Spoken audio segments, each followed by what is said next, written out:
Hola, muy buenas tardes a todos. Bienvenidos a la comunidad de los valores de la vida. Y sobre todo, gracias por todo el apoyo que estáis dando por redes sociales, por apoyar ya por chat, hablando en privado y demás. Y sobre todo, muchísimas gracias a todos los miembros de la comunidad. Hoy hacemos también el sorteo de la pirámide de Orgonita. Lo haremos al final del directo. Antes tenemos la charla con Carles Romero, que ahora le presentaremos. Y nos hablará un poquito de lo que es el yoga, lo que es un poquito de sánscrito. Muy buenas tardes, Concha. Un poquito de mantras y todas las preguntas que vayáis teniendo las vamos a ir transmitiendo ahí, más todas las que tenga yo, que tengo unas poquitas. Espero que no se asuste. Y bueno, vamos a presentar un poquito a Carlos, porque es que el tío no es que haga poca cosa, es que en toda su vida ha hecho muchas cosas y vamos a hacer un pequeño resumen de lo que hace, ¿no? Bueno, Carlos comenzó su práctica de estudios y tradición del Kundalini Yoga como la enseñanza de Yogi Bhajan, creo que se llama así. También tiene muchísima inquietud como comprender el funcionamiento del cuerpo físico y en especialidad el rol que desempeña la fascia. Muchísimas gracias, Santi, por la suscripción. Ya 9 meses, ya has dado a luz, muy bien. Vamos a seguir. Y el tejido conjunto del proceso de la salud. Le llevaron a a estudiar con el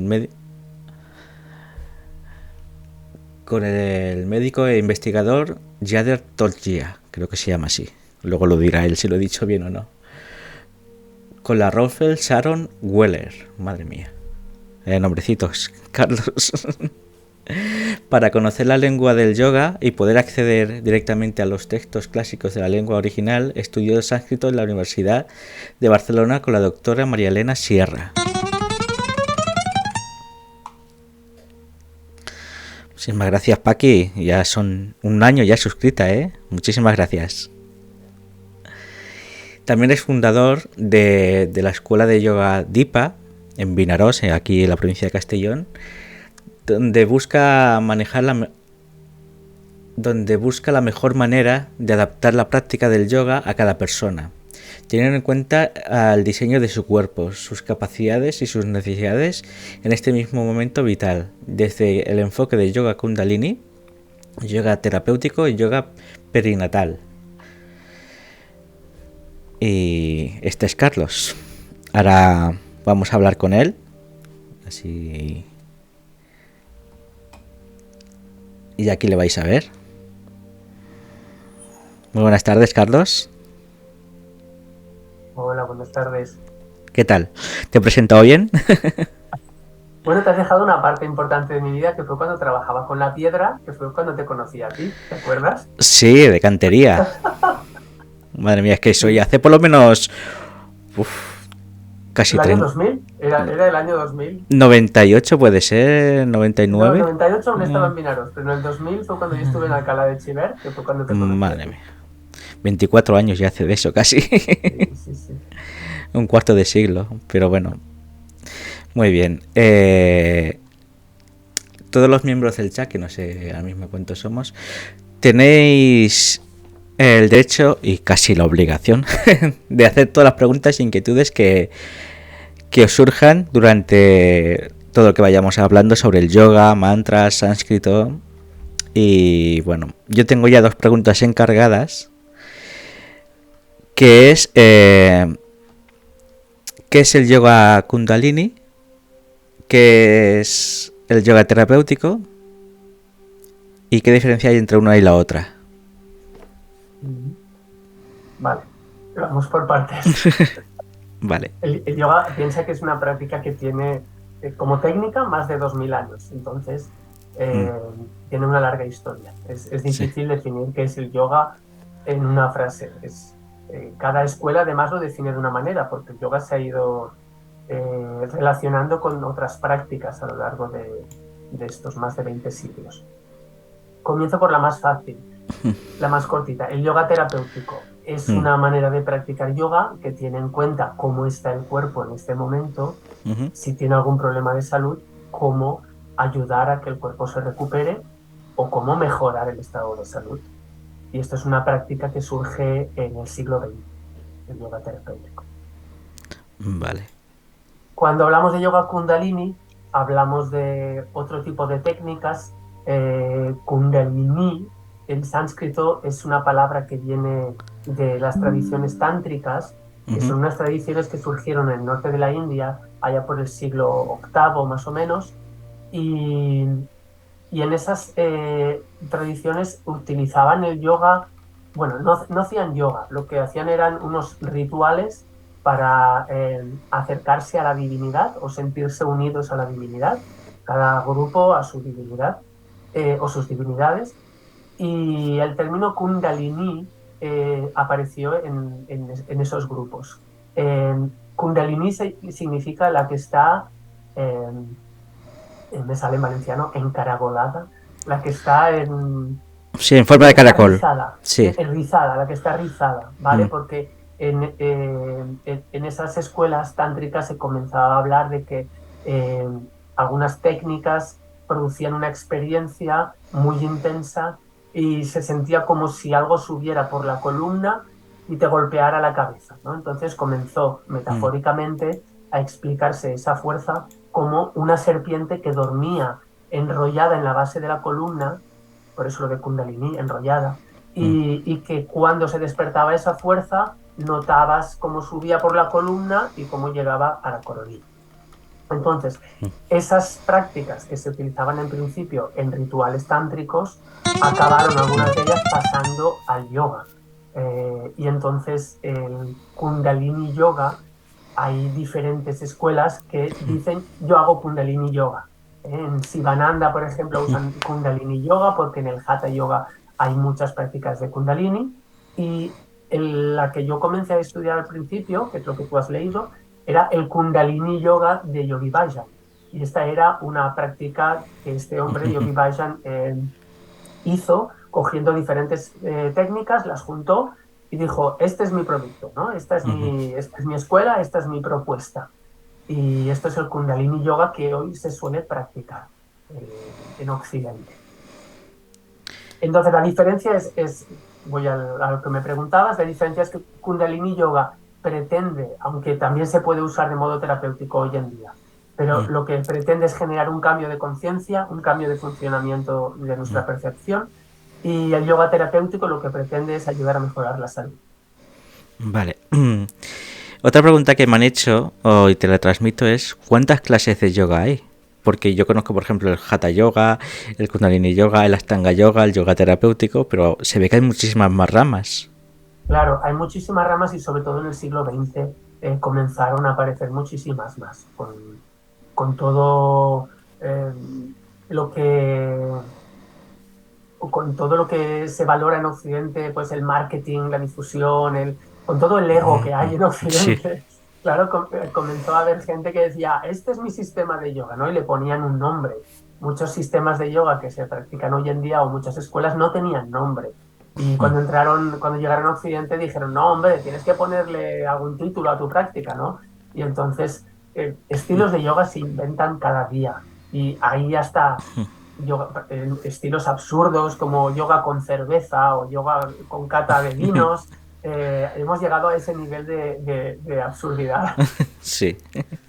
pero hay muchísimos estilos, sí, sí. Sí, no, la verdad es que sí. Yo cuando vi tanta cantidad digo, pues ¿cómo puede ser que haya tantos? Claro, El yoga con animales, el yoga, el acroyoga. Digo, madre mía. sí, la mayoría son estilos que han aparecido durante el siglo XX y que ya te digo, mm, no utilizan técnicas, algunos no utilizan técnicas muy antiguas y otros pues hay. el ego detrás de quien quiere decir que tiene un producto diferente de los otros, más rápido, más potente, más bonito, algo típico de nuestra época. Sí. Están diciendo en el chat, por ejemplo, que dice, incluso en artes marciales se practica algo de yoga. En algunas artes Claro, marciales. claro, porque se ha ido mezclando a lo largo de estos más de 2000 años. El yoga ha ido entrando en contacto con diferentes culturas y diferentes prácticas, entonces es normal encontrar pues yoga en el sufismo, por ejemplo, Sí. yoga en el budismo, muy importante, la influencia budista de algunos sistemas de yoga, Sí. eh, y ya en Occidente, pues con las artes marciales, por supuesto que ha habido mezcla. Sí, dicen que después de tantos años y siglos, ¿no? Dice que parece que ahora sea una moda el yoga.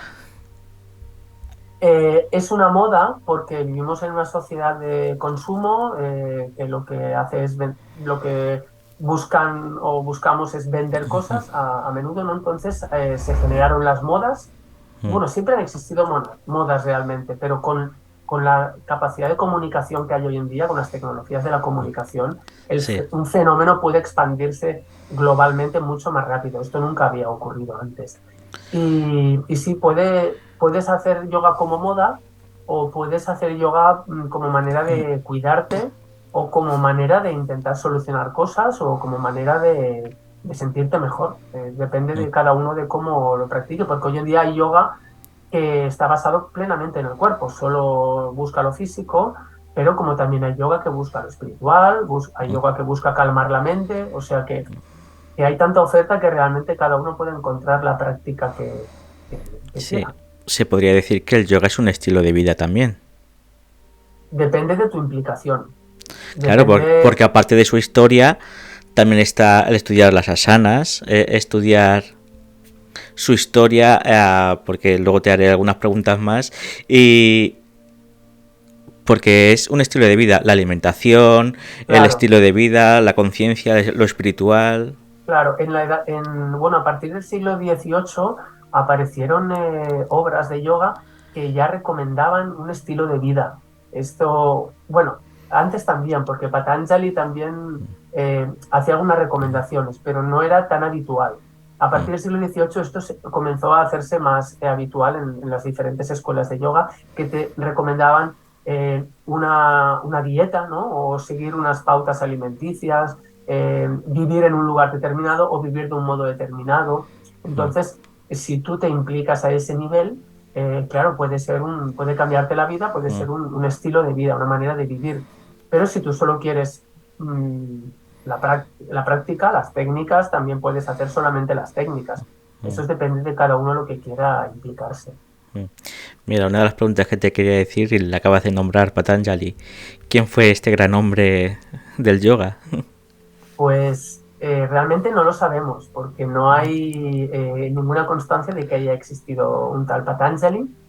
Se habla de Patanjali en un texto de yoga que se escribió entre el siglo III y el siglo V de nuestra era, que es muy importante para muchas escuelas de yoga, es los Yoga Sutra de Patanjali. Sí. Pero se habla también de Patanjali en tratados de Ayurveda, se habla de Patanjali en tratados de fonética. Entonces, no se sabe si existió o no existió, porque también en las obras antiguas, en la India era habitual no poner el nombre eh, cuando alguien componía una obra, ¿no? O poner un seudónimo, o muchas veces no se sabe quién escribió las obras, o se le ponía un nombre que era algo, pues un nombre de alguna divinidad o de algún personaje que le gustaba a esa persona, pero no suelen haber nombres y apellidos, como pasa en el siglo XX, ¿no? Sí. Entonces, el Patanjali del yoga se supone que escribió los Yoga Sutra, que es una obra que explica qué es el yoga, cómo se practica y a dónde te conduce la práctica del yoga, qué vas a obtener con la práctica del yoga. La práctica de Patanjali, la propuesta, es un método de 8 prácticas, y entre las cuales está la respiración y le da mucha importancia a la meditación. Esa obra, que se escribió entre el siglo III y el siglo V, no es una obra escrita por una sola persona, o no es una obra homogénea, diríamos, como quien escribe un libro de principio a fin, sino que tiene fragmentos de otras pequeñas obras anteriores y contemporáneas y tiene diferentes puntos de vista. Sobre todo, tiene mucho contenido budista. Es una obra de gran influencia budista. Y da mucha importancia, como te digo, a la meditación para vivir sin sufrimiento o para calmar el sufrimiento en nuestra vida. Es un método de 8 prácticas, se llama Ashtanga. Ashtanga quiere decir 8 miembros. Y esas 8 prácticas, si las sigues, te conducen a una vida con menos sufrimiento o una vida sin sufrimiento. Sí, en el chat te están preguntando, dice, los yogis serios o implicados, ¿qué opinan de ser vegetarianos? Lo que hemos estado hablando antes de la alimentación. ¿Qué opinan? Ajá. Bueno, hay de todo. Hay gente que es vegetariana, hay gente que no es vegetariana, así que es verdad que se ha asociado mucho el vegetarianismo con el yoga, y sí que es verdad que mucha gente que practica yoga es vegetariana, pero no hace falta ser vegetariano para practicar yoga. Hay escuelas que lo tienen a rajatabla, que ven como comer animales como un maltrato a un ser vivo. Pero luego hay escuelas que no, que son más laxas, y hay maestros y maestras que le dicen a sus alumnos que están muy implicados bueno, que escuchen a su cuerpo, porque hay cuerpos que quizás no lleven bien dejar de comer carne. Hay cuerpos que sí, y es muy diverso también. Hay de todo. Ahí entraría la Ayurveda, ¿no? La Ayurveda no dice que no comas carne, sino que la Ayurveda lo que intenta es adaptar, por lo que yo soy Ayurveda, yo no soy especialista en Ayurveda, Sí. Teniendo en cuenta la naturaleza de la persona, cómo es su constitución, digamos, pues adaptar el estilo de vida y la comida a la constitución de la persona.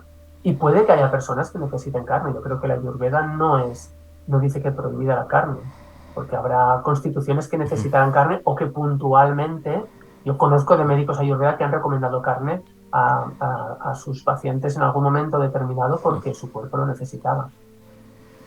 Sí. Otra de las preguntas que tengo es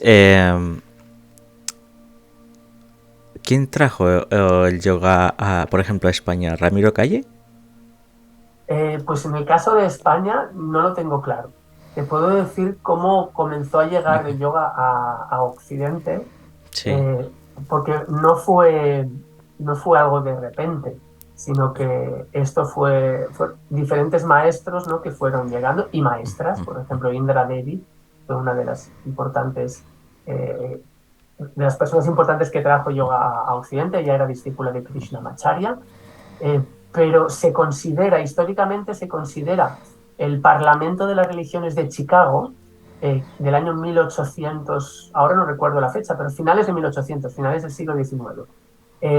Swami Vivekananda, que era un gurú, un yogi en India, fue al Parlamento de las Religiones de Chicago a hablar de su punto de vista, su propuesta filosófica y su propuesta sobre el yoga, ¿no? Y ahí se considera como la vez porque luego Vivekananda se quedó en Estados Unidos haciendo una gira presentando su libro, que mostraba sus enseñanzas, su propuesta, y eso caló mucho en Estados Unidos. Y desde Estados Unidos se extendió por toda Europa.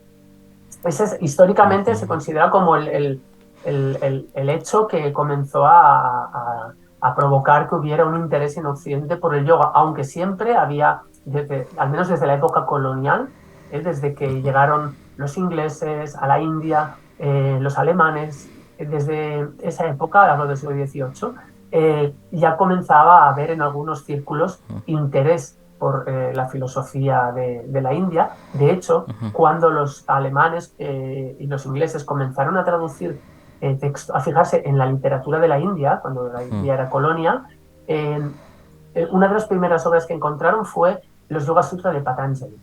Y entonces la tradujeron a sus respectivas lenguas y tuvo mucha difusión en Occidente esa obra en aquella época. Sí, mira, es que parece que me lo estés leyendo la mente, ¿no? Porque te iba a preguntar sobre el sánscrito, si es bueno traducir todo del yoga al inglés o, por ejemplo, aquí en España en español, el nombre de las asanas, los mantras, etcétera, porque se pierde como que el origen, ¿no? De si lo traduces, luego está si es correcto lo que estás traduciendo, ¿no? Porque el origen del sánscrito es muy antiguo. ¿Qué nos puedes hablar de ello? Eh, Mira, una ventaja que yo veo en decir el nombre de las posturas en sánscrito es que si tú vas a viajar por el mundo, cuando te miran una postura, en sánscrito es muy probable que la conozcas. Aunque cambian, porque diferentes escuelas le llaman de manera diferente en Sí. sánscrito a las posturas, ¿eh?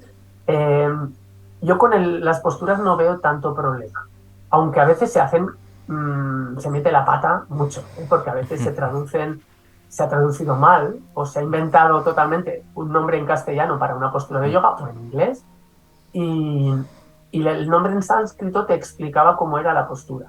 Pero el nombre que han inventado en inglés o en castellano ya no te explica cómo es la postura y eso ha hecho que gente la practique mal, esa postura. Por ejemplo, la postura de la vela, la típica, la vela, o la pinza. No, no es una pinza y no es una vela. El nombre en sánscrito es Sarva Angasana, que quiere decir todo el cuerpo invertido, y Paschimottanasana, la pinza, que es estirar toda la parte posterior del cuerpo. ¿Ves? Entonces, esos son dos ejemplos, hay muchos más. Yo con las posturas no veo tanto problema. Donde sí lo veo es con los mantras. Ahí. Cuando utilizamos los mantras para meditar, para concentrarnos, para generar un estado mental determinado, masajear el cuerpo con el sonido, ahí sí que si no se utilizan los fonemas, perdemos riqueza, porque el sánscrito tiene muchísimas vocales, tiene muchos sonidos nasales, sonidos cerebrales, con la lengua en el centro del paladar, que en nuestras lenguas occidentales no existen estos sonidos. Y esos sonidos son interesantes porque cuando los repites muchas veces, estimulan diferentes zonas del cerebro, ¿sabes? Y te generan un estado, te quedas muy a gusto, con la mente muy calmada. Puedes cantar mantras sin usar esos sonidos, pero el efecto es ligeramente diferente. Entonces, yo que se traduzcan las posturas, hombre, estaría mejor que las tradujeran literalmente, para que sepamos qué significa ese nombre.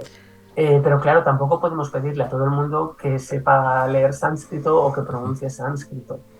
Y ahí no veo tanto problema, pero con los mantras Sí. es más importante, creo yo. Están diciendo en el chat, y si canta los mantras y no se sabe el significado, también te calman. Claro, claro, porque el mantra tiene dos, bueno, para quien no lo sepa, mantra está formada por dos palabras, manas y trang. Manas es la mente y trang o trai es liberar. Entonces, lo que hace el mantra es liberar la mente. ¿De qué la libera? De los pensamientos, de la actividad discursiva, de estar ahí elaborando pensamientos y discursos todo el rato. Entonces, aunque los mantras en principio no se utilizaban para eso, con el tiempo, con los siglos, se vio que repetir un mantra te calmaba, conseguías mucha paz, que te quedabas muy en paz, ¿no? Te calmaba la mente. Y eso es por la vibración sonora, por los sonidos. Pero no solo el mantra, las vocales, por ejemplo. Yo en mis cursos utilizo las 5 vocales del castellano, A, E, I, O, U, y estamos unos 5 minutos repitiendo una vocal, ¿no? Entonces nos vamos dando cuenta de cómo la A vibra mucho por aquí, por la zona del pecho, notas las cosquillas cuando haces la A, cómo la I, en cambio, te vibra aquí en la cabeza, en las orejas. Y claro, la gente después de 5 minutos vibrando aquí, se notan como si hubieran hecho un masaje en el cuerpo, porque realmente estás masajeando. Entonces, energéticamente. aunque tú no conozcas el significado del mantra, no pasa nada, porque esos sonidos te van a calmar seguro. Vale, es bueno saber también el significado del mantra, aunque lo cantes en sánscrito, es bueno saber para qué es cada mantra, ¿no? Claro, yo siempre, ese es uno de los motivos por los cuales comencé a estudiar sánscrito, porque yo quería saber qué decía lo que yo estaba cantando, porque las traducciones eran muy dispares. Las traducciones variaban mucho, ¿no? Y dije pero yo quiero saber qué pone. Y fue cuando comencé a estudiar. Entonces el significado te inspira. Es como cualquier frase Yo le digo a gente que viene a las clases a veces cuando explico los mantras, tú ponte 5 o 10 minutos a repetir una palabra bonita, ¿no? Una palabra como amor, paz, palabras que te transmitan algo positivo. Y luego haz lo mismo con una palabra, con un insulto, por ejemplo, ¿no? Una Sí, palabra grosera. Vas a ver que cuando finalices no te vas a sentir igual. Las palabras tienen un significado y claro. ese significado va calando en nosotros, nos va dejando un estado, ¿no? Entonces, el conocer el significado del mantra puede hacer que tú escojas en cada momento un mantra que a ti te vaya bien para ese momento, porque hay mantras que te ayudan a ser más positivo, hay mantras que te ayudan a superar los obstáculos, hay mantras que te ayudan a sentirte más en paz, ¿sabes? El significado también te puede inspirar en un momento de tu vida. Sí, sí, bueno, se puede decir que cantar mantras es como una meditación consciente activa. Porque puedes Puedes, cantar mantras y estar haciendo otras cosas también, por ejemplo, yoga, ¿no? puedes llegar al estado meditativo, pero el estado meditativo consiste en no moverse. Si tú, el estado meditativo es un estado en el que la corteza cerebral se desactiva. La zona del cerebro que controla el movimiento es la corteza motora. Entonces, si yo estoy moviéndome, no estoy meditando. Puedo estar muy concentrado, eso sí, pero no es un estado meditativo. En el estado meditativo, la corteza se desactiva porque el cuerpo está quieto. Entonces, el mantra te puede llevar a meditar. Puedes cantar un rato y luego te quedas en silencio y ahí es cuando entras a meditar. El cerebro es cuando se queda en calma. Otra pregunta de las que tengo ¿es bueno cantar un mantra después de una sesión de yoga para entrar en relajación? Bueno, es una opción. Hay escuelas que lo cantan al principio, hay escuelas que lo cantan durante y escuelas que lo cantan al final. Pero la ventaja de cantarlo al final es que si te quedas relajado, pues ya, perfecto, te vas a la relajación. Si cantas mucho rato un mantra al principio, puede que te quedes muy relajado y luego te des más pereza mover el cuerpo. Sí. Pero bueno, cada escuela lo canta en un Hombre, momento. hombre, también si vienes estresado, o cantar un mantra y relajarte un poco para entrar en en las asanas del yoga, Claro, te puede sería ayudar mucho también. mejor.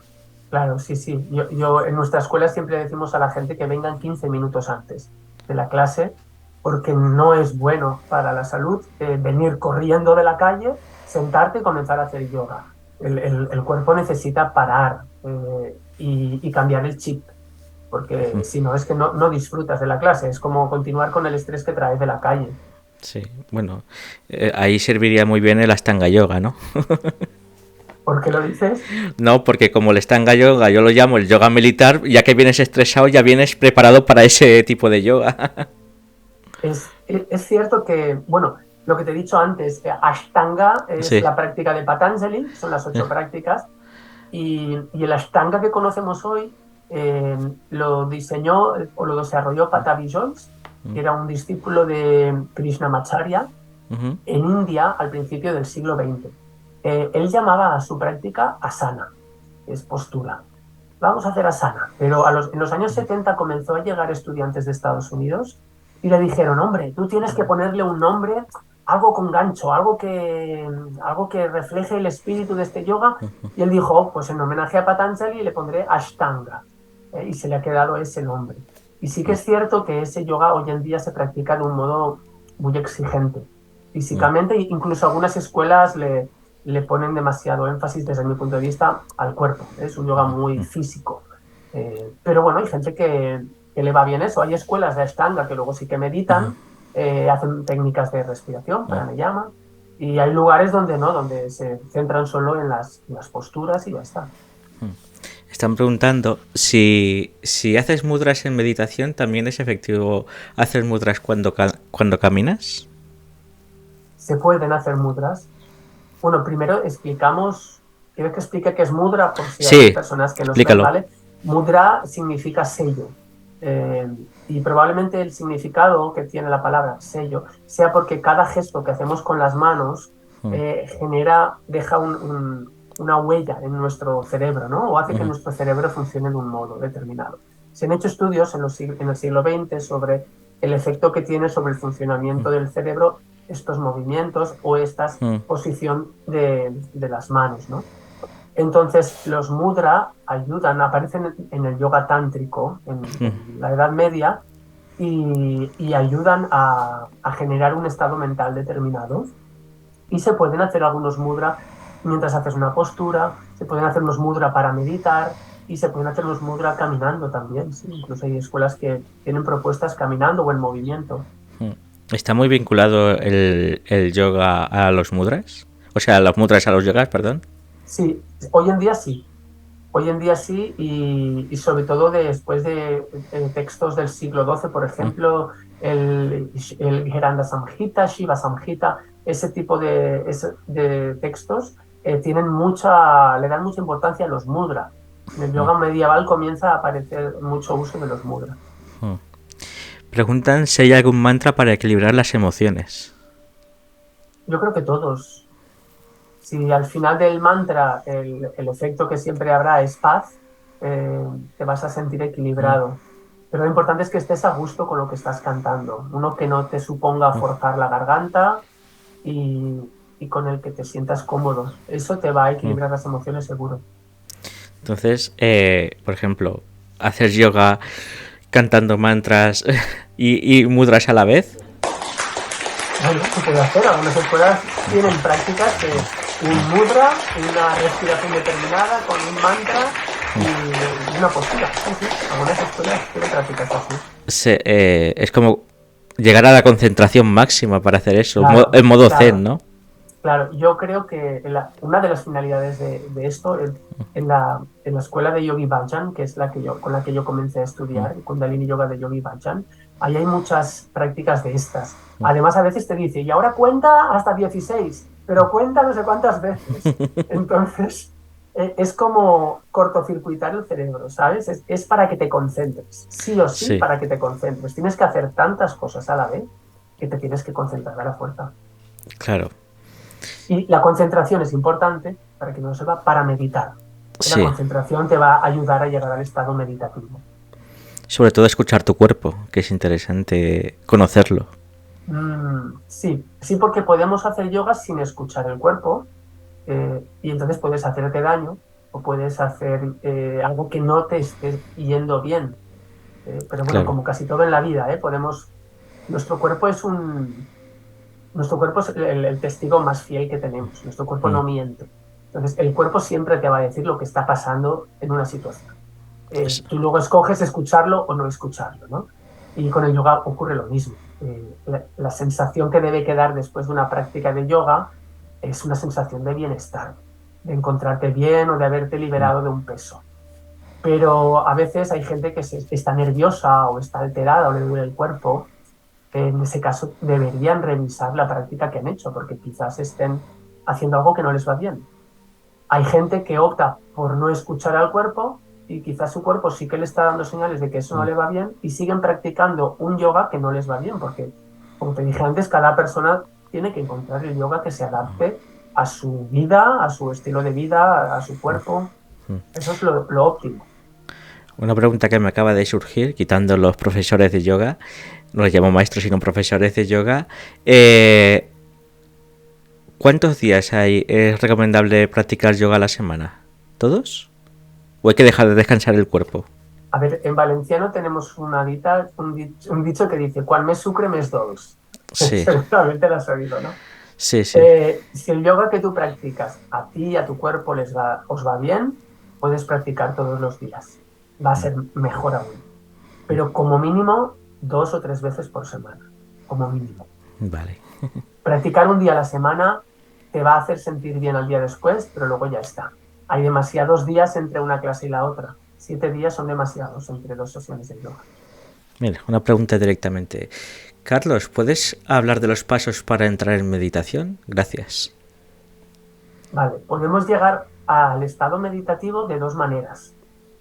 Directamente, ¿vale? Hay personas que tienen facilidad o hay momentos en tu vida o experiencias en las que de repente, boom, entras en un estado meditativo. Y luego hay otra manera de entrar, que es la manera concentrándonos, utilizando la concentración. En la propuesta de Patanjali, que es la que conozco muy bien, y también en el yoga medieval, que llevo ahora unos años estudiando, el Patanjali propone practicar, revisar nuestro estilo de vida, ¿no? Y propone unas un estilo de vida determinado, unos hábitos, luego propone las posturas, luego propone la respiración, luego propone la concentración y después de la concentración llegarás a la meditación. Y si continúas, llegarás a la meditación profunda, que es un estado diferente de la meditación. En el yoga medieval, en cambio, aparecieron escuelas que se dieron cuenta de que solo con los bandha, por ejemplo, solo trabajando las contracciones musculares que hacemos en el ano, los genitales, el ombligo, el diafragma, solo utilizando eso, ejercitándolo, ya podíamos llegar al estado meditativo. Y ofrecían esa propuesta. Y hubo también algunos sistemas de yoga medievales que proponían el canto de mantras para llegar al estado meditativo. Tras un rato cantando, tu mente se concentra y ¡blup!, entras en estado meditativo. O las técnicas de relajación, lo que se conoce como Laya Yoga, que son técnicas en las que te relajas muy profundamente y te permiten entrar en estado meditativo. O sea que hay todas estas maneras de entrar en un estado meditativo. Estás despertando curiosidades en la gente. Dice, ¿puedes explicar cómo es el yoga medieval? Vale. El yoga, en la Edad Media, lo que ocurrió fue que se simplificaron mucho las diferentes prácticas del yoga. El yoga antes de la Edad Media era complejo, después a partir del siglo XVIII también se hizo muy complejo porque se mezcló con la tradición védica, la de los Vedas, y se le añadió mucho contenido filosófico, pero en la Edad Media surgieron escuelas de yoga que se dieron cuenta que con poquita cosa había suficiente. Y entonces las características de ese yoga de la Edad Media era que era un yoga accesible. Hay textos de esa época que hablan de que el yoga es para las mujeres, porque tradicionalmente las mujeres estaban excluidas de la práctica del yoga, era cosa de hombres. De que el yoga es para las personas con familia, el yoga es para las personas que han bajado de casta, el yoga es para las personas que tienen problemas de salud, o sea, personas que tradicionalmente estaban excluidas de la práctica del yoga. En la Edad Media se generan estilos de yoga que también son para estas personas, porque una de las características de estas prácticas es la simplicidad. Y hay estilos de yoga que hacen esto que te acabo de decir. Pues solo con Mula Bandha, Uddiyana Bandha y Jalandhara Bandha, solo con los cierres, ya puedes llegar a la meditación. O solo con unas pocas posturas ya puedes llegar a la meditación. O con el mantra ya puedes llegar a la meditación. Esas son las características del yoga medieval. Bueno, es interesante, muy interesante. Muy interesante, sí, porque luego se vuelve más complejo, pero yo, por ejemplo, para mí la accesibilidad es muy importante, por eso me dedico también al yoga terapéutico, porque cuando comencé, el yoga que yo enseñaba no era para todo el mundo, y enseguida comencé a preguntar luego, no, pero ¿por qué esta persona no puede practicar el yoga que yo hago? Porque se hará daño, ¿vale? ¿Y qué tengo que hacer para que esta persona se beneficie del yoga y no se haga daño? Y fue cuando comencé a estudiar anatomía para hacer también, como en el yoga de la Edad Media, un yoga más simple y que se pueda adaptar a cada persona. Has dicho algo que no me entraba en la cabeza, pero ahora es todo lo contrario. Ahora hay más mujeres haciendo yoga que hombres, ¿eh? En Occidente al menos sí. No sé en otras culturas, pero en Occidente sí. Sí, bueno. Muchas mujeres.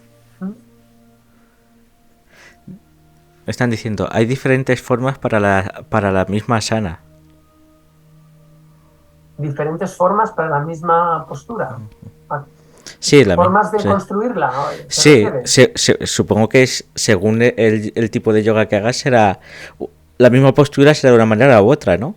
Ajá. Y también ocurre que tiene el mismo nombre, son posturas diferentes según las escuelas de yoga. Sí. Pero sí, hay escuelas que practican la postura de una manera y hay escuelas que la practican de otra. Sí, porque hay mucha diversidad.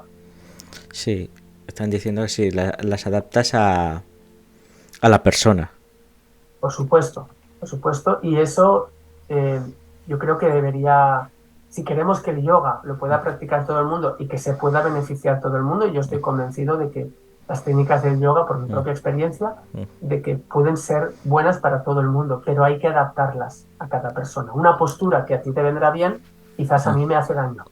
Entonces hay que mirar por qué a mí me hace daño, por el diseño de mi cuerpo, porque yo tengo este músculo así o este órgano así. Pues entonces hay que adaptarla a cada persona. Sí. Están diciendo, ¿cuál es la mejor manera de iniciarse en el yoga? Porque aquí te tienes que acoplar a las clases. Claro. Buscando una maestra o un maestro. Esto lo primero. Hoy en día hay gente que se inicia en el yoga por internet. El problema es que la persona que te está dando la clase no te ve, no te tiene cerca y entonces puedes estar haciendo algo que no te vaya bien.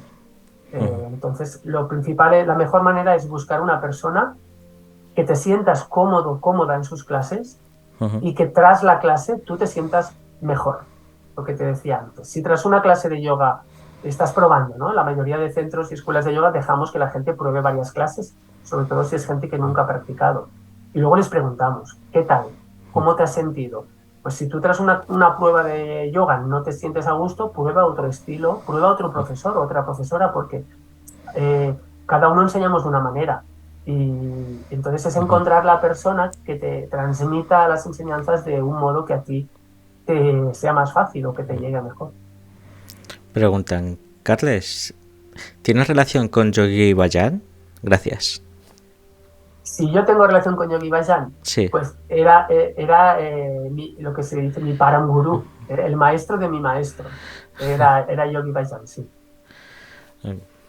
Si te soy sincero, yo no sé quién es. Bueno, es un hombre que llegó a Estados Unidos desde India en los años 60 y Sí. comenzó a enseñar un tipo de yoga que hizo él, juntando diferentes prácticas, como muchos otros maestros, y lo llamó Kundalini Yoga. Y se hizo bastante famoso en aquella época, sobre todo entre el movimiento hippie en Estados Unidos y luego llegó a Europa. Vale. Una pregunta. ¿Es, ¿Es bueno que te traduzcan, por ejemplo, del sánscrito, del sánscrito al inglés y de inglés al español? ¿O directamente al español? ¿O cómo está hecho eso? Hombre, si encontraras a alguien que te tradujera directamente del sánscrito al castellano sería lo ideal. ¿Hay Aquí hay diccionarios?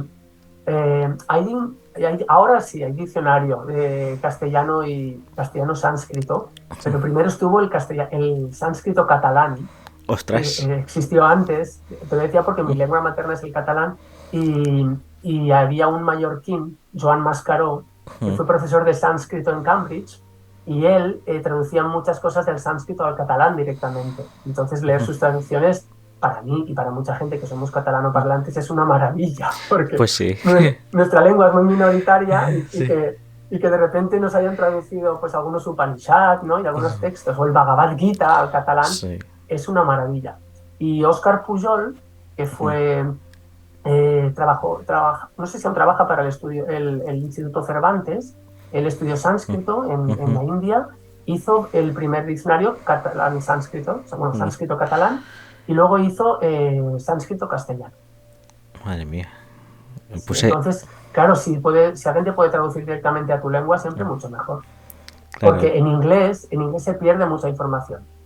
Porque los anglosajones, ahora ya no tanto, pero los anglosajones comenzaron a traducir mantras y textos del yoga y se dejaban algunos fonemas que no existían en su lengua, Claro. y entonces cuando esos textos ingleses se traducían al castellano o a otras lenguas, al francés, a otras lenguas, ya iban con esos errores gramaticales y la traducción pues no era buena.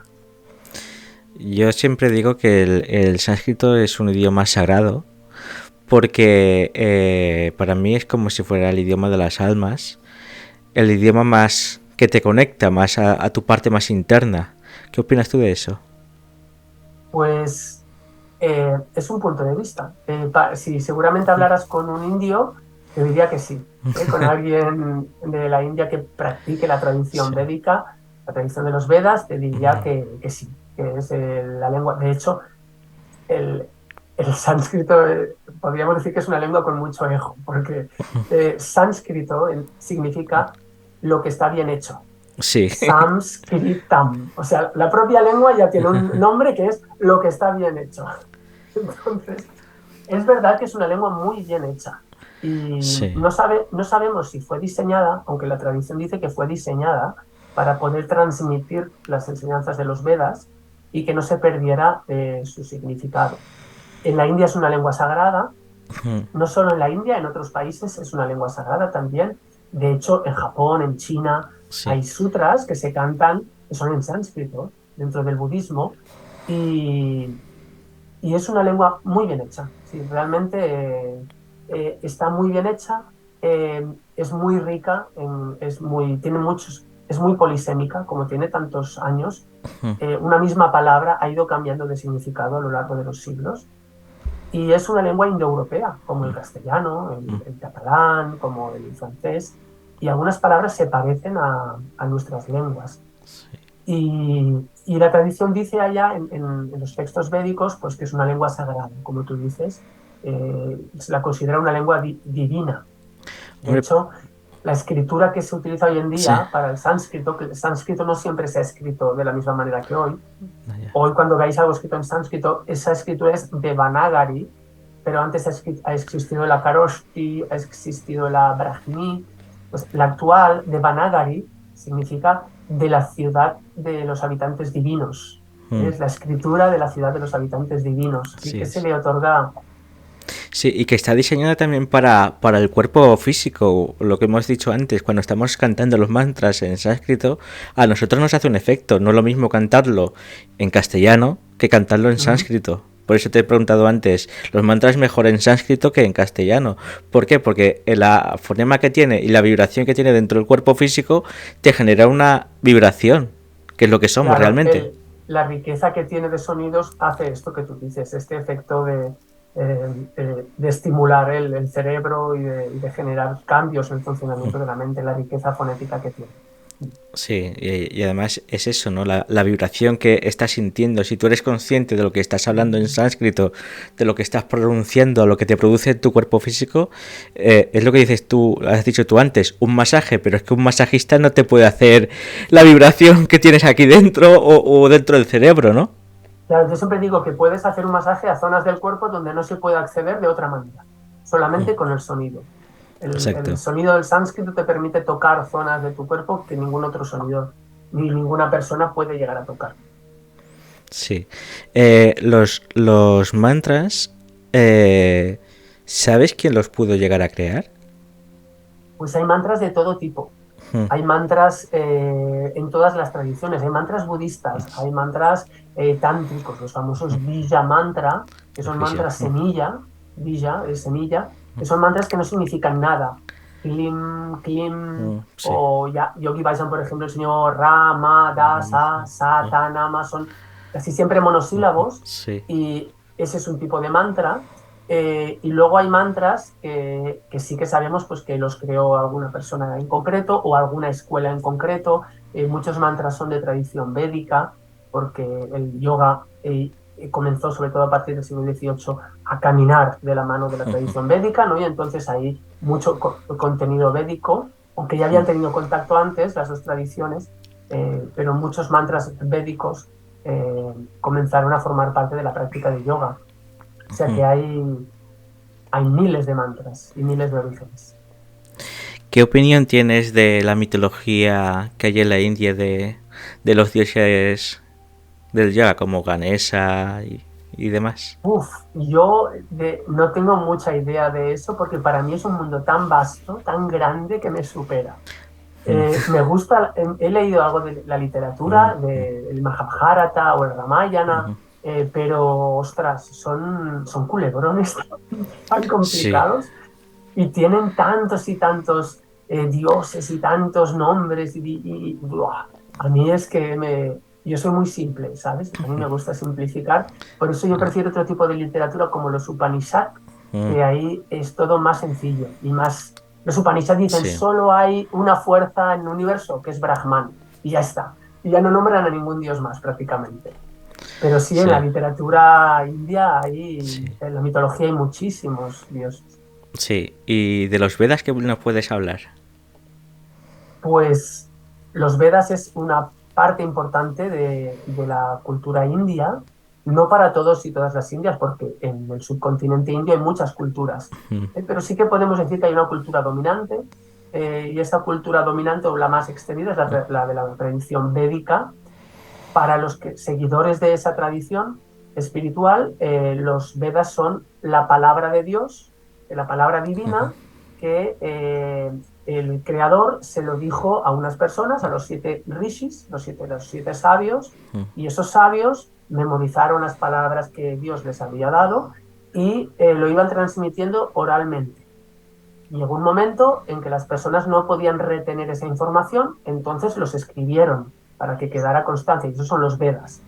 Y luego, como no podían tampoco retener tanta información, los dividieron en cuatro, porque primero había un Veda y luego había cuatro, para que fuera más sencillo. Entonces, los textos védicos son difíciles de entender, es un tipo de sánscrito arcaico, se escribieron entre el año 1000 y 1500, antes de nuestra era, Ujú. son muy antiguos, y, y como eran tan difíciles de entender, los sacerdotes, porque para la tradición védica el ritual es la parte esencial de su práctica.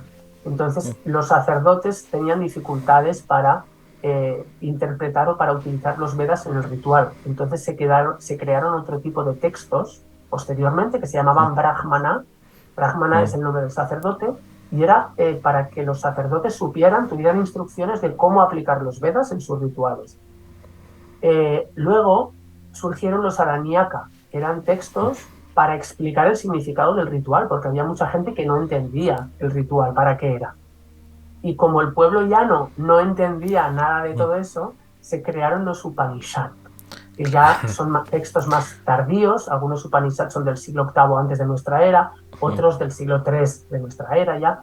Y entre esos siglos se desarrollaron los Upanishads, que ya eran los Vedas explicados con mucha sencillez, con mucha simplicidad, que, tan simple que se lo puedes explicar a un niño o una niña de 6 años y lo va a entender. Y esos son los textos que a mí me gustan más, los Upanishads. Hombre, siempre se ha dicho que cuando la persona se está volviendo más sabia, más sencilla quiere su vida. Vaya. Claro, porque ¿para qué complicarse la vida? Si la vida ya es sencilla de por sí, nosotros no la complicamos. Y de estudiar todo lo que acabas de decir, de la cultura védica, de la historia védica, hacerlo tan sencillo, ha tenido que pasar más de 2000 años para comprenderlo, ¿eh? Si yo cuando alguien quiera introducirse en la literatura védica, yo le animo a comenzar por el final, por los Upanishads. De hecho, el Vedanta, seguramente habréis escuchado Sí, este término, Vedanta significa el final del Veda. sí. Los Upanishads son los textos básicos del Vedanta, de la filosofía Vedanta. Entonces, es mejor comenzar por Vedanta, por el final, por los Upanishads. Lee los Upanishads y cuando ya estés familiarizado, si te apetece, comienza a los textos más complejos, que son cada vez más antiguos. Sí, sí. ¿Qué nos puedes explicar del libro del Bhagavad Gita?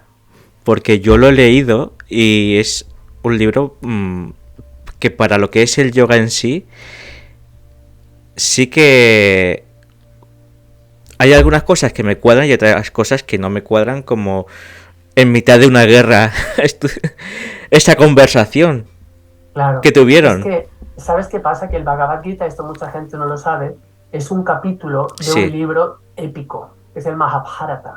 sí. El Mahabharata narra las guerras que hubieron en la antigua India entre diferentes dinastías y todo eso. Y uno de los capítulos es el Bhagavad Gita, donde aparece un discurso, una charla que Sí, una dura con... varios capítulos entre el dios Krishna Sí. y el guerrero Arjuna. Arjuna es un arquero, ¿no? Entonces se encuentra en el campo de batalla que Arjuna tiene que matar a sus primos. Porque el otro bando contra el que están luchando, el otro ejército, son familia, Sí, además. sí. Y Arjuna dice, yo no voy a luchar, porque esos son familia mía, ¿no? Yo no quiero matar a mis primos. Y se le aparece Krishna y le dice, tienes que luchar.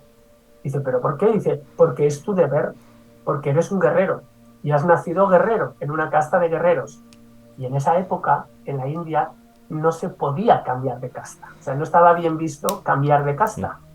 De hecho, se crearon las leyes, los Dharma Shastra, no recuerdo ahora la época, creo que era el siglo VII o una cosa así, eh, que se crearon esos textos, los Dharma Shastra, para que la gente no cambiara de casta, para que este es tu destino, tu Dharma, ¿no? Si tú has nacido guerrero, tienes que hacer de guerrero. Si tú has nacido labrador, tienes que hacer de labrador. Si tú has nacido rey, tienes que hacer de rey, ¿no?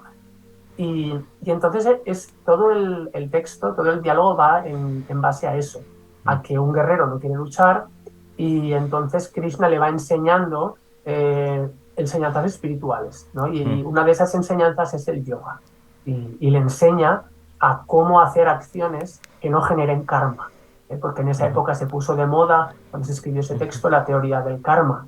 La teoría del karma no ha existido siempre, apareció en esa época y se comenzó a hablar de que nuestros actos tienen unas consecuencias, ¿no? Y que esas consecuencias van a afectarnos de un modo u otro, en esta vida o en otra. Entonces, Krishna le enseña a Arjuna acciones que no le van a generar karma, ¿no? Y le enseña también cómo apaciguar su mente con la práctica del yoga. Pero no es un yoga físico, es un yoga de sentarte, meditar, cerrar los ojos. Y es muy bonito ese capítulo donde habla del yoga porque, bueno, hay trozos muy bonitos, para mí es una obra Sí. preciosa. Y hay un capítulo donde le dice cómo tiene que ser el lugar donde se tiene que sentar, cómo tiene que poner el cuello y la cabeza, cómo tiene que cerrar los ojos y en qué tiene que pensar para meditar y pacificar su mente. Es curioso lo que acabas de decir. Lo que tiene que pensar para meditar. Y aquí se medita para dejar de pensar, teóricamente. Sí, sí, le dice, es un estilo así un poco bhakti, ¿sabes? Un Sí, poco devocional porque le dice que piense en él, que piense en Dios, sí, que piense en Krishna y que eso apaciguará su mente y le permitirá meditar. sí.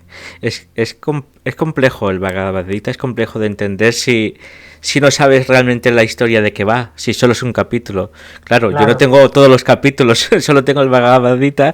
Digo, es que no me cuadra, no me cuadra. claro, Tienes que matar a tus primos, pero le enseña a meditar, a sentirse a sí mismo, a cómo es él realmente, y luego tiene que quitar esa vida a sus primos. Es claro. curioso, ¿eh? Sí, sí, el Joan Mascaró, el mallorquín del que te hablé hace un momento, Sí. él tradujo el Bhagavad Gita al inglés y de hecho su traducción es una de las mejores, se considera una de las mejores.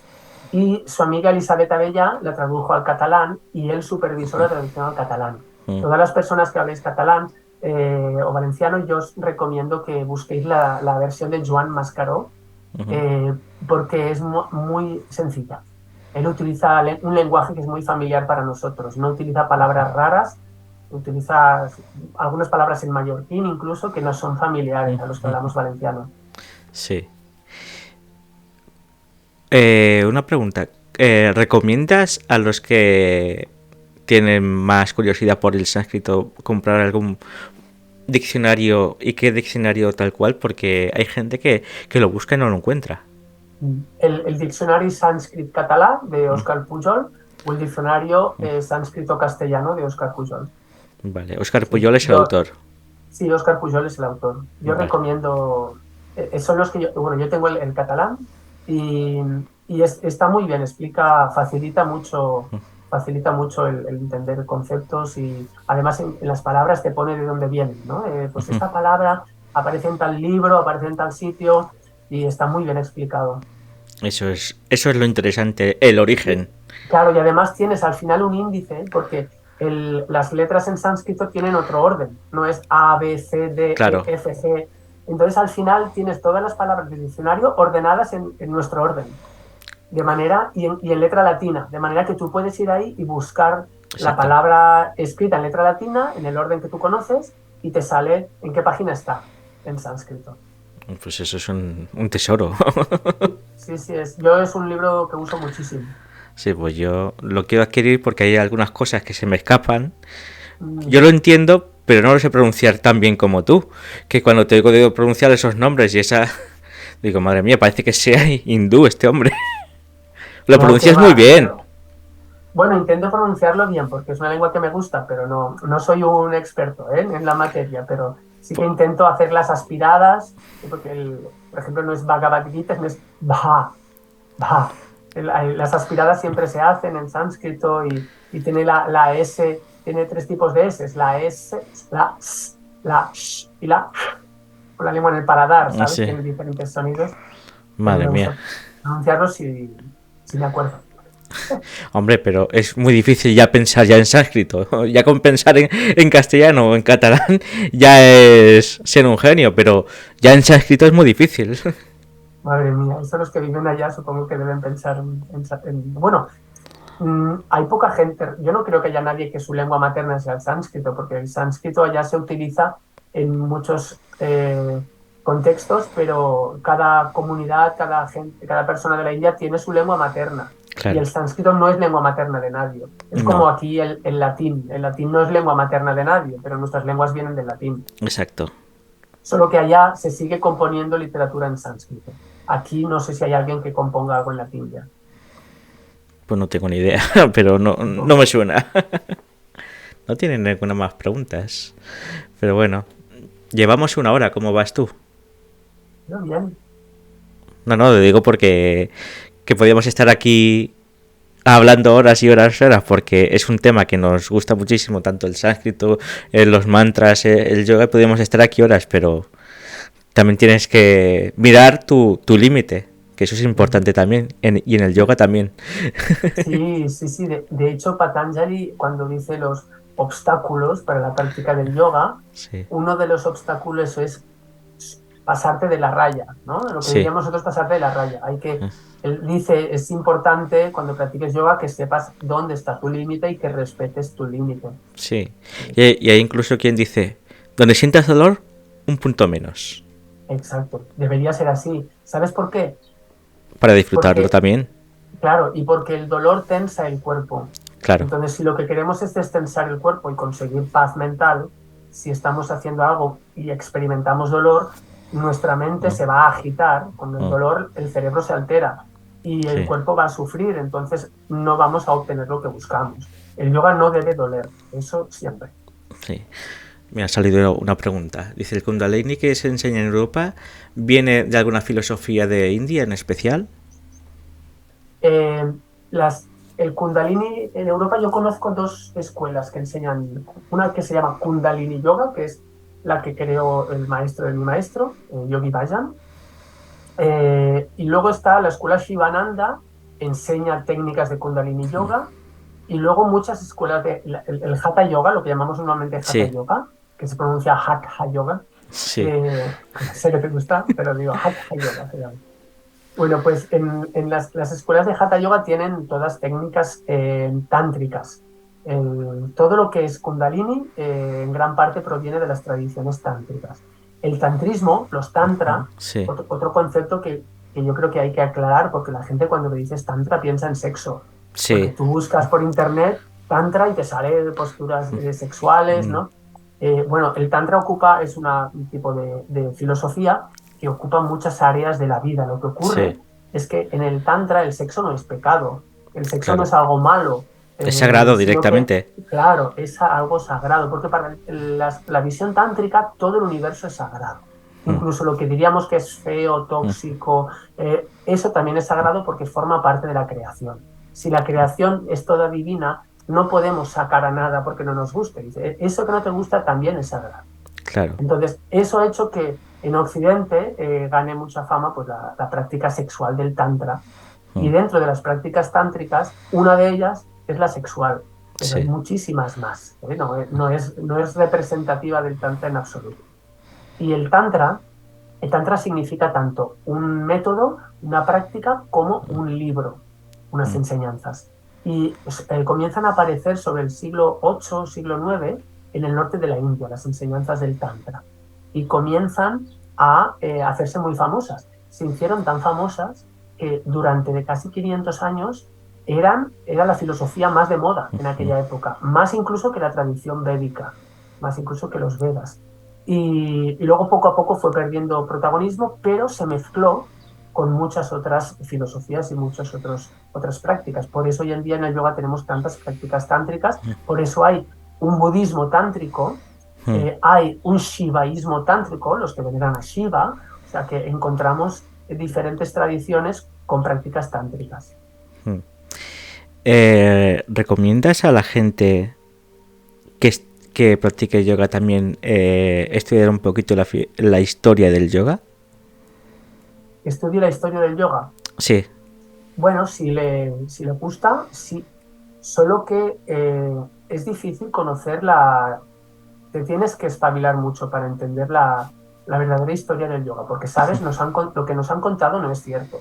Eh, Cada escuela ha dado una visión de la historia determinada, ¿no? mm, En la India, la tradición es más importante que la historia. O sea, y la tradición muchas veces es una fantasía o es un ideal, ¿no? Que no se corresponde con lo que ocurrió. En cambio, en Occidente, para nosotros la historia es importante. Es importante saber qué pasó y cómo sucedieron los acontecimientos. Entonces, el yoga que ha llegado a Occidente es la visión del yoga que nos han contado las diferentes historias. Pero durante el siglo XX, sobre todo a finales del siglo XX, llegaron a las universidades jóvenes practicantes de yoga, estudiaron sánscrito y las universidades europeas les dieron recursos para irse a la India y traducir textos. Entonces, en lugar de leer los textos que habían traducido maestros indios, ellos accedieron directamente al texto original y los tradujeron. ¿Y cuál fue su sorpresa al ver que las traducciones que se habían hecho no estaban bien hechas y que a veces incluso intencionadamente se había mentido o se había suprimido prácticas? Entonces, si tú buscas literatura sobre la historia del yoga, la mainstream, ¿no? la que vas a encontrar de primera mano, no es de fiar. Tendrás que entrar tú en diversas universidades o en diversas plataformas que hay por internet y leer las traducciones literales de los textos que han hecho investigadoras e investigadores de finales del siglo XX y que se siguen haciendo hoy en día. Porque, como dicen ellos, la verdadera historia del yoga aún está por escribir. O traducir. Traducir, sí, sí, claro. Sí, sí. Porque la mayor parte de los textos de yoga aún no se ha traducido. Lo que conocemos del sí. yoga es menos de un 10% de lo que hay Sí, por sí, traducir. creo que era un 8% de lo que se había traducido y habían muchísimos papiros todavía por traducir y descubrir, porque había Claro. un montón. Se ha hecho un trabajo, eso sí, por ejemplo, en la Universidad de Hamburgo, y tiene un convenio con el gobierno del Nepal. Entonces han fotografiado muchos, los papiros que tú dices allá están hechos con hoja de palma, Sí. en la mayor parte de los sitios. ¿Qué pasa? Que es un material vegetal que con la humedad se deteriora enseguida y ahí hay mucha humedad. Entonces se han apresurado en fotografiar muchos de esos documentos, esos textos, y luego hay que traducirlos, ¿sabes? Claro. Pero hay miles y miles ahí que aún no se han traducido. Hay para décadas de trabajo de traducción. Sí, sí, décadas. Y la historia va a seguir cambiando y vamos a ver que lo que nos han contado algunas escuelas de yoga pues se basaba más en el mito o en su ideal y que no era así. Sí, dicen, en las posturas del yoga no hay que buscar el límite entre el esfuerzo y el dolor para superarte y avanzar. Bueno, claro, es interesante el poder avanzar, pero siempre escuchando al cuerpo. Sí, sí, es lo que tú decías antes. Cuando aparezca dolor, tira un pelín atrás. No quiere decir que no hagas la postura, tira un pelín atrás para que notes el estiramiento, pero no se convierta en molestia. Y si tú sigues practicando, vas a avanzar de esa manera. Pero si buscas el dolor o mantenerte en el dolor, tu cuerpo se va a tensar y vas a avanzar más lentamente. ¿Qué hay de cierto que tanto estiramientos de cadenas musculares como el pilates salió del yoga? Pues mira, el estiramiento de cadenas musculares no lo creo. Pero el pilates sí. El señor Pilates, el que no recuerdo ahora su nombre, trabajaba con bailarines y bailarinas, les enseñó posturas de yoga y vio que su recuperación, cuando estaban lesionados, avanzaba mucho. Entonces, él elaboró un método, que es el método Pilates, basado en posturas de yoga, con algunas modificaciones. Entonces, cuando la gente me pregunta si el Pilates es yoga, yo les digo, el Pilates es yoga sin la parte mental, o sea, solo físico, ¿vale? Pero el Pilates, lo que hizo él, el señor Pilates, era quitarle toda la parte mental, de los bandas, de todo eso, y también toda la parte filosófica y espiritual, y porque él lo que quería era curar lesiones, y le funcionaba muy bien. Pero sí, el Pilates viene de ahí. Vale. Dice, la filosofía de la región Sikh, que no sé cómo se dice, ¿sí? ¿Tiene su influencia en el yoga en Europa? Sí, pero los Sikhs no eran yogis que hacían posturas. Los Sikhs eran... Yo estudié con un Sikh el año pasado que investigó prácticas de yoga en todos los textos Sikhs. Madre mía. Es profesor de la universidad él. Y y no encontró ni una sola práctica de yoga que no fuera cantar. Cantar. Ah, El yoga de los Sikhs era un bhakti yoga, era devocional. sí. Y sigue siendo un bhakti yoga, cantar. Lo que hizo Yogi Bhajan es poner, porque Yogi Bhajan era Sikh, el maestro de mi Ujú, maestro, poner técnicas que no eran Sikhs en un contexto Sikh, ¿vale? Y joder, ofreció esta propuesta que funciona, es una mm, muy buena propuesta. El Kundalini Yoga de ujú, Yogi Bhajan es una propuesta muy, muy bonita, a mí me gusta mucho y muy efectiva. Pero no hay prácticas de yoga físico dentro de la historia de los Sikhs. Los Sikhs, para que no lo conozcan, es una tradición que aparece en el norte de la India, en la Edad Media, y que la mm, inicia el Guru Nanak, que era un gurú, un maestro, una persona iluminada que provenía de una familia musulmana y estaba harto de ver cómo los musulmanes y los indios y los hindús se pegaban entre ellos constantemente, ¿no? Y habían guerras. Así que él dijo, ni musulmán ni hindú, y creó un movimiento de gente que en aquel momento era un movimiento de desobediencia civil. Entonces, en ese movimiento podían estar hombres y mujeres, porque en aquella época había sistema de castas y las mujeres ujú, iban por un lado también, los hombres por otro, y se sentaban todos a comer en la misma mesa. Y eran místicos, mm, cantaban canciones a Dios y estaban siempre cantando a Dios con instrumentos musicales y pillaban sus colocones cantando música ujú, devocional. Y ahí surgió el sikhismo. Luego ya se organizó y se creó lo que llamaríamos aquí una religión, ujú. eh, pero, pero en el principio era eso, era un movimiento de desobediencia.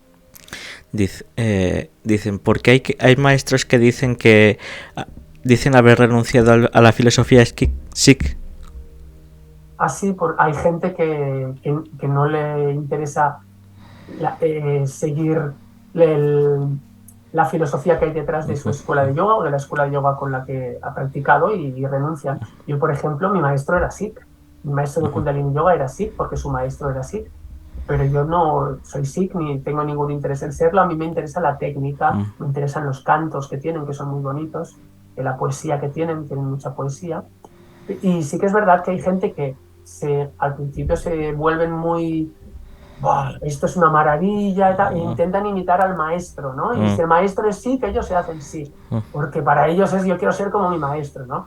mm, Y quizás es por eso, por el enamoramiento que hay mm, con la técnica en un primer momento, ¿no? Y mucha gente después se ha dado cuenta y dice, bueno, yo no quiero ser Sikh, yo quiero practicar esto, pero no necesito hacerme Sikh para practicar esto. claro. Bueno, han parado las preguntas de momento, pero está siendo muy interesante la charla porque están habiendo tantas ramas del yoga, de los mantras, del sánscrito, que es increíble la cantidad de información que hay. De hecho, que si te enseñaran desde pequeñito, yo creo que llegarías anciano y no te lo acabarías. Sí, ya te he dicho que en más de 2000 años pues ha habido tiempo de que se creen diferentes ramas y técnicas. Es muy diverso el yoga. Sí. Eh, una pregunta más sobre el Ujú. sánscrito, que ya sabes Bien, que ¿qué te gusta? me encanta. Y además, Pues puedes estudiarlo. Hoy en día es muy fácil estudiar sí, sánscrito. me falta saberlo pronunciar. Bueno, yo tampoco sabía, es aprender y ya está, es practicarlo. Y además es que te voy a contar una cosa. Yo cuando oigo sánscrito más, o sea, los mantras, esto, hay una conexión en mí que se me despierta, digo, es como ese escalofrío que te pasa por todo el cuerpo, Mm. es Conectas con eso. conecta un montón. Qué bien. Pues eso es una señal. Tu cuerpo te está diciendo, Juan Antonio, A por ves ello. al sánscrito. Sí, sí, sí. Dice, ¿puede explicar los beneficios del pranayama? Sí, pranayama son como llamamos en el yoga las técnicas de respiración Ujú. y hay diferentes beneficios, depende de las técnicas. Hay técnicas de pranayama que lo que hacen es activar mucho el cuerpo, como la respiración Son en del fuego fuego. o Bhastrika, Kapalabhati, la respiración Tummo, que practican algunas escuelas budistas. Y luego hay técnicas de pranayama que son más pues, para suavizar la respiración y para entrar en un estado de calma o en un estado meditativo. Y son respiraciones más lentas. Beneficios hay muchos. Por ejemplo, en el yoga terapéutico yo utilizo la respiración para cuidar del corazón, por Ujú. ejemplo, cuidar de la digestión. ya que esto es algo que en nuestra cultura no se ha tenido en cuenta. El corazón descansa sobre el diafragma y Ujú. debajo está el estómago y los intestinos. Entonces, para respirar utilizamos, entre otras cosas, el diafragma. Sí. Si nuestra respiración no es profunda, si nuestro diafragma no tiene mucha movilidad porque está contraído, eso hace que el corazón trabaje más y que los intestinos no funcionen bien. Un corazón que está trabajando más durante 20 años, por ejemplo, o 30 años, porque la respiración no es profunda, acabará padeciendo y puede que desarrolle una patología. Y también lo mismo con la digestión. Hay gente que tiene mala digestión porque no respiran bien.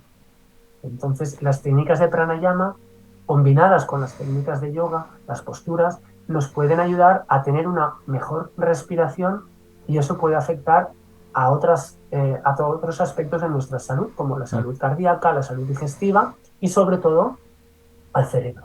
Cuando respiramos lentamente, nuestro cerebro comienza a bajar. Y ahora que hay tanto estrés, ¿no? Y tanta hiperactividad, eso es Sí. muy positivo. Ya te le preguntas cuando te vea en persona, porque eso me conviene. Ujú. Pero es curioso lo que te quería preguntar, lo que acabas de explicar, que nacemos respirando con el diafragma y luego cambiamos. Claro, nacemos respirando bien y luego se van instalando tensiones, las experiencias que vamos teniendo a lo largo de la vida, se nos van instalando tensiones en el sistema nervioso, porque nuestro sistema nervioso, cuando ve la supervivencia en riesgo, instala un programa de defensa. Entonces, si un bebé sufre un susto al nacer, es habitual verlo en los bebés que nacen por cesárea. Un bebé que nace por cesárea, si tú lo observas durante semanas y veces, a veces en meses, tiene sustos y suspiros. Mientras duermen hacen, ¡ah!, Sí, lo he porque ha visto. nacido, una cesárea es un susto para el bebé. Entonces ha nacido con un susto. Eso se ha quedado en su sistema nervioso. Si ese bebé no tiene más sustos en su infancia, eso va a desaparecer. Si vive experiencias de bienestar, es respetado y se siente en un entorno seguro, eso va a desaparecer. Pero si ese bebé no se siente respetado, vive en un entorno que él considera que es amenazador, o tiene algún susto más, eso se puede instalar como un programa y puede acabar durando toda la vida, respirando mal toda la vida, imagínatelo. Y eso, claro, luego en una edad determinada pueden aparecer problemas respiratorios, problemas en el cerebro, problemas en el corazón, en muchos sitios. Sí. Dicen, ¿cuándo se enseñará a meditar en el colegio o a los pequeños? Es algo que se echa de menos. Eh, Te digo mi opinión, Sí, ¿vale? Me lo estáis preguntando y digo mi opinión. sí, sí. En mi opinión, los niños y las niñas no necesitan meditar. Lo que necesitan es que les dejemos en paz. Eso es lo Sí, que necesitan. yo Los confío en ti. adultos somos los que tenemos que meditar, que nos hace falta, pero los niños pequeños, si los dejamos en paz, les dejamos jugar y están en un entorno donde ellos se sienten seguros y respetados, no necesitan meditar. También están diciendo, dice, con la respiración se relaja el cuerpo y se hace más fácil la postura. Ujú, claro. Algunas escuelas de yoga o algunos maestros o maestras comienzan la sesión con una técnica de respiración. El cuerpo se queda más relajado y luego las posturas son más fáciles. Ten en Sí, cuenta que si tu cuerpo está tenso, la postura te va a molestar más, te vas a estar más incómodo. sí. Hablando de respiraciones, una de las respiraciones que a mí más me gusta y me relajan y que me enseñaron también es las nariyamas. Respirar por un lado de la nariz, otro o por el otro. Sí. Estas, ¿no? La respiración Que alterna. realmente es un mudra lo que estás haciendo. Sí, hay diferentes mudras. Está está este, Es, ese, es no, el, ese es el más conocido. El de tapar con el pulgar y el anular. Mm. ¿Puedes Hay explicar para diferentes qué? mudras, ¿Puedes explicar esta respiración realmente para qué claro, sirve? Para que la gente que no lo claro. conoce. Lo explico en palabras nuestras, en palabras Sí, occidentales, ¿vale? Respirar por el orificio. Bueno, si tú te fijas, cuando te levantas por la mañana, si has descansado bien y no tienes congestión nasal, claro. el orificio que está más abierto es el derecho, Sí, para ¿vale? activarse. Nosotros no respiramos siempre igual por la nariz. En algunos momentos del día predomina el orificio izquierdo, en otros momentos está más abierto el orificio derecho. Entonces, cuando nos levantamos por la mañana, predomina el derecho si hemos descansado bien. El derecho es el que te activa. Sí. Lo que hace es despertar el sistema nervioso simpático, que es la rama del sistema nervioso que necesitamos para funcionar. Cuando el cuerpo necesita relajarse, o por la noche, antes de irte a dormir, si no has tomado estimulantes, te suele predominar el izquierdo, que es lo que hace es activar el sistema nervioso parasimpático, que es la rama del sistema nervioso que usamos para descansar, para limpiar el cuerpo y regenerarse. Entonces, este tipo de respiración, alternando los dos orificios, lo que hace es equilibrar las dos ramas del sistema simpático, del sistema nervioso, perdón, la simpática y la parasimpática. No, ¿y es bueno hacer esta respiración todos los días, por ejemplo? Claro, es una de las mejores. Sí, se llama Nadi Shodhana Pranayama, que significa pranayama o técnica de respiración para purificar los meridianos, los canales sutiles. Sí. Es bueno hacerla, sí, claro que sí. Pero como todas las técnicas del yoga, siempre que después te quedes mejor. Claro, si por después supuesto. de hacerla no te sientes bien, consulta con un maestro o con una maestra porque quizás tengas que cambiar algo. Claro, porque no vas a respirar por el lado izquierdo si necesitas activarte. No seas disléxico, ¿no? No, es que hay gente que tiene un orificio tapado Sí. e insiste en respirar por ese orificio, entonces se ponen nerviosos. Y Sí. claro, si un orificio está tapado no puedes hacer esta técnica, solo puedes hacerla cuando el aire puede circular por los dos orificios. Sí, de hecho, tú lo explicarás mejor. En el yoga también hay lavados nasales con agua y sal. Sí, la Jalanet y yo, bueno, mi familia la practicamos todos, hasta los niños, desde que eran pequeños. Una jarra, esto proviene del Hatha Yoga. Es una jarra donde pones agua tibia con un poquito de sal marina y la pones por un orificio nasal, llega hasta aquí arriba y sale por el otro orificio nasal. Y eso lo usamos para limpiar la nariz por dentro, porque igual que limpiamos los dientes, Claro. cuando limpiamos la piel, las mucosas también se ensucian mucho. En la India también se limpia la lengua. Sí, yo también lo hago. Tenemos un hilo de cobre, una espátula de cobre, cogemos la lengua y la raspamos, quitando las toxinas, todo eso blanco que hay por la mañana en la lengua. Sí, el sarro y todo eso. Sí. A mí me regalaron uno. Pues es muy bueno utilizarlo. A mí al principio es que me daba hasta arcadas ponerme. Sí, le pasa a algunas personas. ¿No hay más preguntas, señoría? Llevamos aquí hora y media, aunque no lo parezca. Wow, ha pasado rápido, ¿eh? Sí. Dice, buenas tardes, los beneficios para... ¿Qué beneficios tiene la respiración completa? Pues si existe algo en el cuerpo que se llama respiración completa es porque el cuerpo la necesita. La respiración completa hace referencia a lo que te decía antes, el movimiento del diafragma y a utilizar toda la capacidad pulmonar. Si tenemos pulmones de 6 litros, de 4 litros, 5, depende de la persona, porque cada uno puede ampliar más la capacidad pulmonar. Los pulmones se utilizan más si los entrenas. Entonces, si tienes los pulmones de 4 litros, por ejemplo, es para utilizar 4 litros. Pero si tú tienes pulmones de 4 litros y solo usas 1 litro o 2 litros, estás haciendo algo que el cuerpo no prevé, ¿no? Entonces estás generando un desequilibrio. Para gozar de una buena salud, nuestra respiración debería ser completa. Claro. También lo experimenté hace años en musicoterapia, que te enseñaban a respirar toda la caja torácica, a sentir la respiración por atrás, hasta incluso en el Pirineo. Claro, es que los pulmones cuando inhalamos, el diafragma baja, los pulmones crecen y el diafragma baja. El diafragma empuja los órganos abdominales y ejercen presión sobre el perineo, los músculos perineales que hay ahí. Y a cerrarlo y respirar hacia arriba. Es muy interesante. Sí. Yo siempre en mis cursos sobre respiración siempre digo que a ver cuándo en nuestro sistema de salud, ¿no?, se enseña higiene respiratoria. Porque hoy en día que se sabe y se han hecho muchas investigaciones científicas de que la respiración afecta, como te dije antes, al corazón, a la digestión, a tantas cosas, al sistema nervioso, en los centros de salud nos deberían enseñar higiene respiratoria, cómo respirar correctamente, porque eso nos ahorraría muchos problemas de salud. Sí. Dos preguntas más.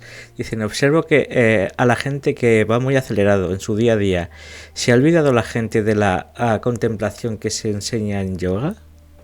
Mm, sí, se han olvidado. Mira, me estoy leyendo un libro que recomiendo a todos aquellos que quieran o que disfruten Ujú, parando, que se llama La vida pequeña. ujú, Y el libro es una reflexión sobre, son pequeños textos que el autor escribió tras la pandemia y se dio cuenta de que al parar en la pandemia se dio cuenta de cómo hemos llegado hasta aquí, ¿no? ujú, Y comprobó cómo nuestro mundo se había acelerado de una manera brutal.